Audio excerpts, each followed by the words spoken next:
when a bird comes to the window. You ever hear any stories about that? Yeah.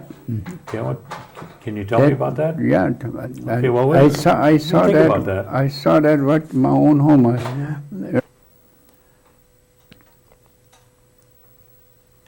You worked a lot with the WPA stories. Yeah, quite a bit. Yeah. But did you know Dixon Swamp Sr.? Dixon, yeah. Mm-hmm. What kind of a guy was he? Well, he's just like the rest of us. He labor around. What's going. Now, there's two Dixons that I know, but they were both They were both just like the rest of us. Just ordinary people. Nothing outstanding or something like that. Okay. Mm-hmm. Ready? Yep. Okay. Amos, now why don't you tell us the names of your wife and your children? My wife, my children, well,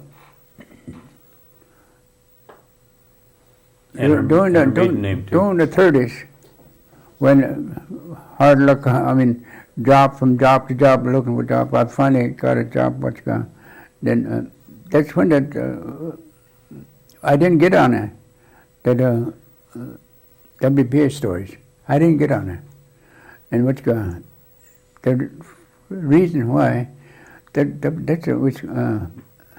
welfare, public service. And so I never was on welfare, so I couldn't make it. But that was all right. But a lot of times Lawrenceburg used to come over to my grandmother's. No, that's where I stayed. My grandmother used to talk about different stories, ask about it. And that went on very good. And then up to starting with my wife, well, that's when I got acquainted during that time. Before we got married in 1939, November 18th, 1939. And we stayed with my grandparents for a while until we managed to get a house. And then, during that time, like I told you a while back, I was in service before and then Uncle Sam was breathing down my neck to go to which I didn't like. I didn't like being a foot soldier. I thought to myself, I'm gonna sail. I'm gonna ride the boats this time, where I wouldn't have to walk. Which happened. How many children did you have? We had 14. Oh, first of all, tell me your wife's maiden name. My wife's maiden name is Daisy Green, and Joe Green and Elsie Green, her parents, yeah. And the oldest boy was Glenn. He served he was in serviceman. Glenn. Then Neoma. She's living today up Neoma.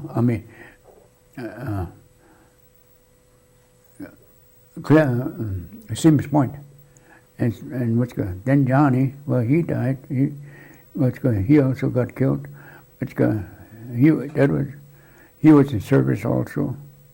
Then there's Jimmy. He got killed, but he was a serviceman. Then there comes Teddy. He's living now, and he's a serviceman. And Cyril's next one. And he's home now, and he wasn't a serviceman. And so now, how far did I get? Oh, Rosalie, 1951. And then Kay, 1954, Kay Francis. Not Tito Francis, that's the boy. Kay Francis, that's a girl. And she was 1954. And there's Raymond in there. Now, Raymond, I think, is 53, and Kay would put up to 55. Anyway, then come Gwendolyn, and she was 1957, and Joey in 1958. Then again, down to Pammy, down to 1960. And the youngest one, Paula, 1961. Her birthday, 1961. What's got? I can't quite remember that right off the bat. Why don't you tell us, you worked construction once you come back from the service and raised your family. Then you got injured and you had to take up a new profession. Yeah. And why don't you tell us about that? But first of all, tell me the story about the butternut. Oh, butternut?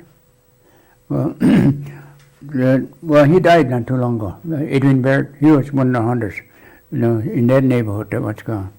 That's where the three guys, they live back there someplace. Nice October, what's gone, day, what's gone. And then, I don't know, Edwin had much, what's gone, had a welfare, what's gone, a paycheck or something like that. And anyway, so they three guys, but Edwin said, no, I said, no. So these other two guys went up. They went up, what's called, to the cemetery. That cemetery. They went to them. Finally, they came about the butternut tree there. Well, I said, let's got no squirrel, so let's get this butternut. The other guy said, no, we better not. We better ask the priest what, because it was on the cemetery line right there. There's the fence there, and because that's on the cemetery side, you got to ask the priest. So that they have a little argument anyway. He went out anyway. They come back after dark, after I don't know, midnight or when, but after dark anyway. And so that was all right. The other guy went out anyway. They came back at night, to pick out butternut, they found a tree again, and they shook it, and that was all right. And see, there's two of them butternuts. They rolled over another side of fence. So what happened then well, they picked it up, got divided up then. So there's two oneidas. They were all oneidas. And they said, this is yours. Well, this is mine. So that way that kept on going. Well, just by that time, this fellow at the welfare ticket when he went to White House, in the tavern, he must have went broke and got kicked out of there. And he was pretty well drunk, and he came back down the road. Pretty soon, just while they're dividing them, because this road where they were dividing, it wasn't too far from the side of the road, and he heard then what's going on. It's just kind of uphill a little bit. So what's going on? He couldn't figure it out. Anyway, he went back to the priest. He said, you know something? He said, I think you better go up there, listen, because I think they're dividing the bodies up there. He said, because they said, one guy said, his name is our ear, Now, what priest was that up there? I think it was Father Grant or something like that. And he said, no, that's not true. He said, if anything, he said, he'll come and tell me first what's going to go on. So he went back, same thing happened. He went back to the priest again, what's going on? This time he convinced the priest. He said, sure enough, he said, there is something going on. And then so they crawled up there, there's an old road, they crawled up by the road there, to cut up there, and then listening closely. And what happened, well, they finally, one said, his name is all, but then the other fellow, thought about it. Then, how about the other guy? Oh, yeah. hideaway, you go hiding out. So how about them 2 nuts that rolled over the other side of the fence? What you gonna do about that? I said, but that time that drunk and that priest, they jumped on their feet and they said, "Feet, do your stuff." And away they went back to church.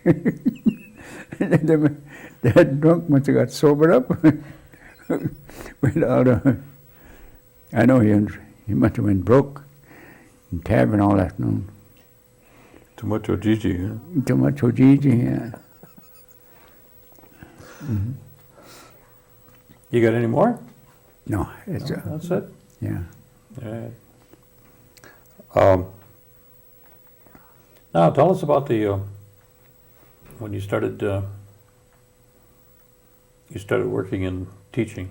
Oh, teaching. Oh, what's going? Yeah, I went to construction work, and I was telling you a while back, I was working with up the Charming Paper Mill, and on the way home, that's when I got hurt. What's going?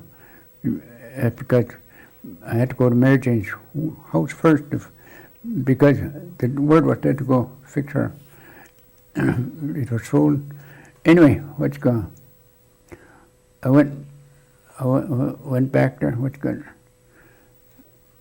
And coming home before going to church, not a church, which was a place I was supposed to go. That at 7, I was supposed to be there at 7 o'clock. And on Ida Crossing 54, that's where Billy Morgan's friend, and they had a party over the Black Creek, and he's the one that hit me. So it's going to knock me off the road to some distance. What's going? So anyway, what happened? What's going? Well, knocked me out and like that. And what happened? What's going? Dr. Seep was. I can still remember that. What's going? Dr. Seep said, "Now this will cool you down." I remember that, and which it did. That was the last I knew too. I was in the hospital next morning. And so, Dr. Seep, today yet, I'll never forget. Early morning, the doctors make the rounds in the hospital. He says, "Anything that you want?" I said, "Oh, nothing. How about a brandy?" I just said that for a joke. That was all right. We went on. What's going? And pretty soon after a while, the nurse come back and she gave me a slug of brandy. I said, "What's that for?" She said, "You asked for it." So I said, "Well, if I asked for it, I might as well drink it." And that's when Dr. Seep, what's going? That was his last day. He what's going? He had an accident or something like that. What's going? Or he dropped dead anyway. What's going? Heart trouble or something like that.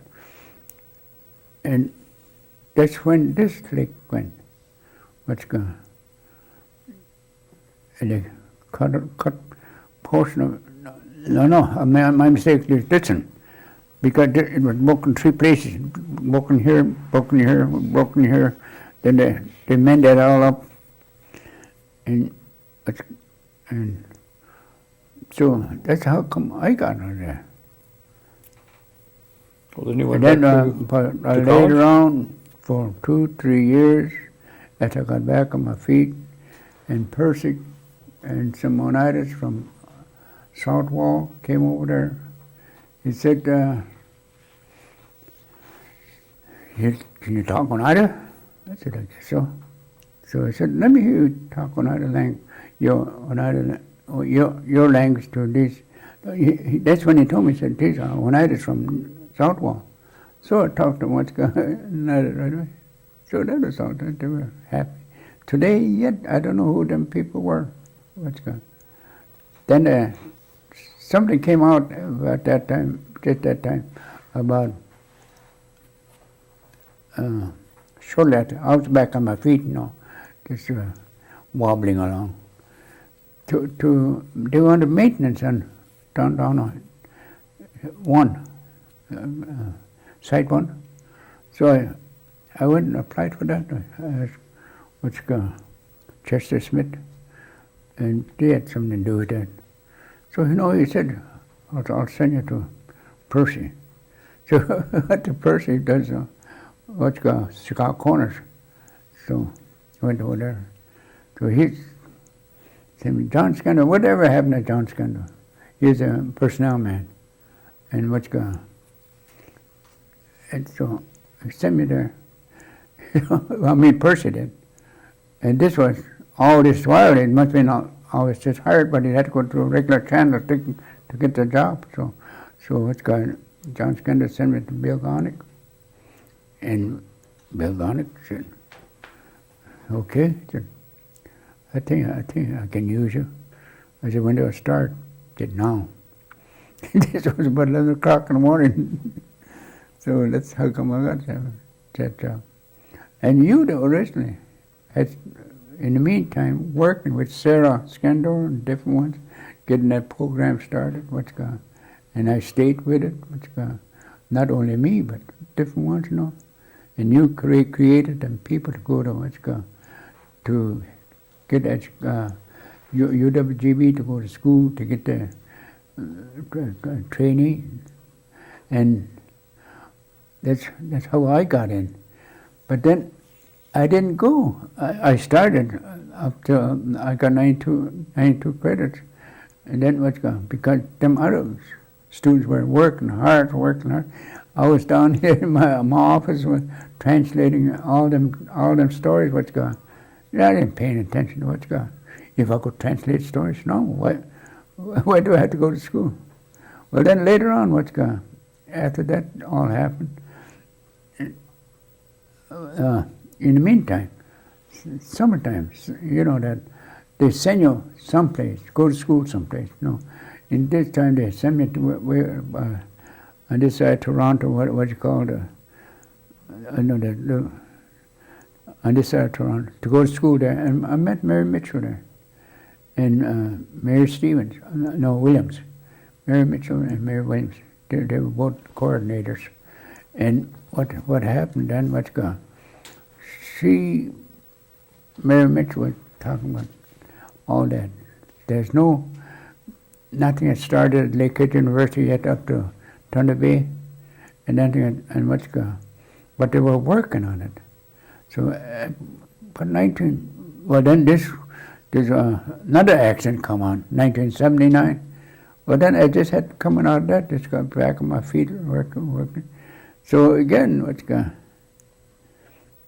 and that came up, and she wrote to me. So Mila was behind the desk that time. And I showed Mila this. I said, look here, the letter, I can go up to summer school, and take education, and because I'm teaching here every day, maybe it goes towards my credit, going this 4 weeks in summertime. And so her and Percy, they got together, and they sent me 4 summers, and finally graduated up there, Lakehead University. How many years did you work on the library, the dictionary, would you guess, you and Marie and Cliff? Ever since then. Ever since we got to the school.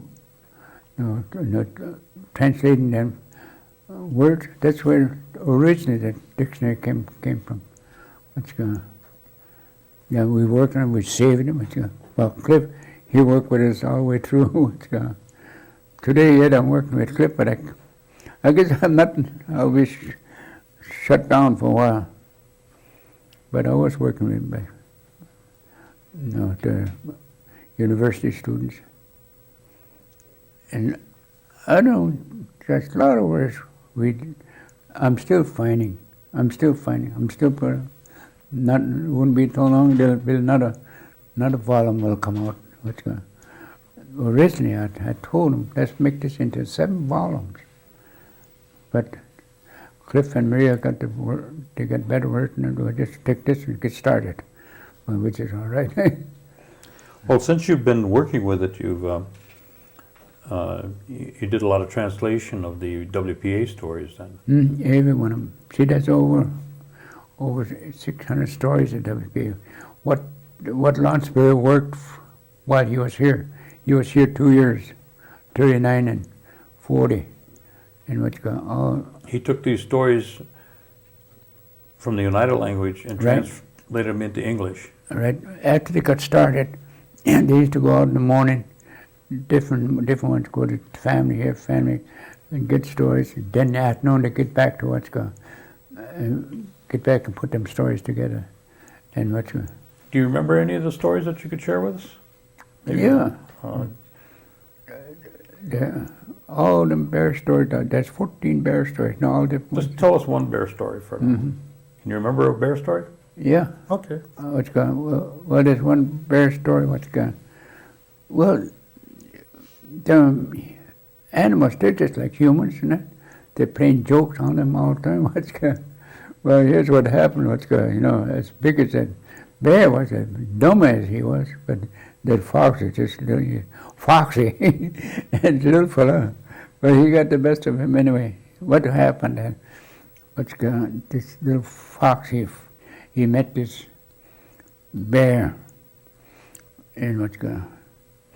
Well, fox, he had a great big hunk of fish, you know, in his mouth. I don't know how he seemed like the fish was bigger than him, and he was carried anyway. I don't know how they could talk, because anyway, what happened? The bear asked him, "Where did you get that big fish? I want to get some of that too." So he told him, he said, "There's a lake down, not too far down here. There's a hole in there." He said, "I went back there and I stuck my tail in that hole. And what's going?" He said, "Pretty soon I felt nibbles on it, you know, tickling, and I put my tail out there." He said, "That's where I got this fellow, this big fellow." So he said, "Go show me that place, and so I can have some too." So they went back. He bear nice long bushy tail stuck in there. Said, "You gotta wait a while." Said, "Because it's gonna before you start feeling them." So in the meantime, this fox, he kept on getting him interested to stay on there, so that his tail would freeze there. He said, "You wait a while." He said, "I'll be right back. What's going? I have to go here, not play." Took his fish, you know. Pretty soon he came back. Waited a while, came back, and said, there he was. What's going? Still sitting there. Then what happened? What's going? You know, the hound dogs, they just get the sight of the fox once, and they'll go after him. And the fox said that's just what I had in his mind. He said, "I go back to what's going." He said he went back and see if his what's going tail was really frozen in then. Then wait a while. He said, "Yeah, I'll go get some help. What's going?" So he went around all the places where they had a hound dog. They took one glance of him. They went after him. Went not a place. Pretty soon a whole bunch of hound dogs struggling to catch that little fox, but they never caught him. And he ran towards where the bear was, sitting in a pool. There, that was the last of the tale. I never did find out what happened to the bear though, because the dogs got there. I imagine, I don't know. But that's all she wrote. You said you knew another one about when the birds come around to the window. Oh, you mean bird or something like that? Yeah. Over my old my old home. I was that's looking towards the night, and from this direction, and I was sitting there, and here the mourning dove or yeah, morning dove, and she came flying, and she just glanced out the window, and she went on. She flew around. Well, then I knew that was a bad sign. So what's going? It wasn't long afterwards. Now, here it flew towards Amos Jordan's place, and here that's when he died. You know. And you can always hear what's got too. At the time, my wife and I weren't home, but no old home had, and was a lean-to. Then the regular building, then that lean-to against it. Well, we weren't home, and at night, that pine tree is still standing there, and there's branches there, and there's them two birds house up there, and they were crying. You know, I don't know what kind of birds were. They were crying, and this was, I would say, about the way they told it must have been about just begin to get dark, and yeah, that's when we lost Glenn and Hutchka got in an accident, and they got killed. So the animals or birds like that, that's all they know. Mm-hmm. Any other stories you want to tell us? Or any other comments you want to give us? I'm running out of tape. Mm-hmm. That story. I don't want to hear about the bobcat. Oh, bobcat? No, I don't want to hear that. No, you don't hear that, huh?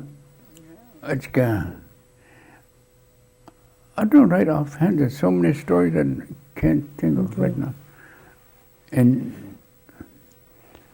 you can read offhand what's going on. Okay, that's all right. Maybe I'll have to come back and let you think about A something. book to so I can watch that, but book never got it. It's almost 2 months or something like No? that. Well, then I know where to find you then. Yeah. Mm. Yeah, I'm not going no place. Not going no face. Yeah. Too quick, huh? Mm-hmm. Okay.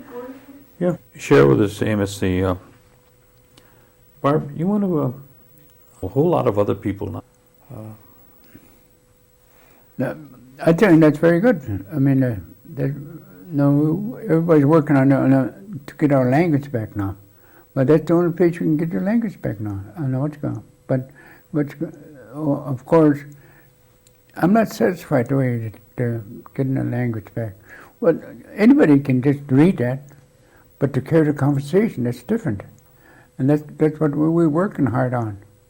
Let's go. Because, well, of course, we started just to get the words, then how to apply them on the conversation.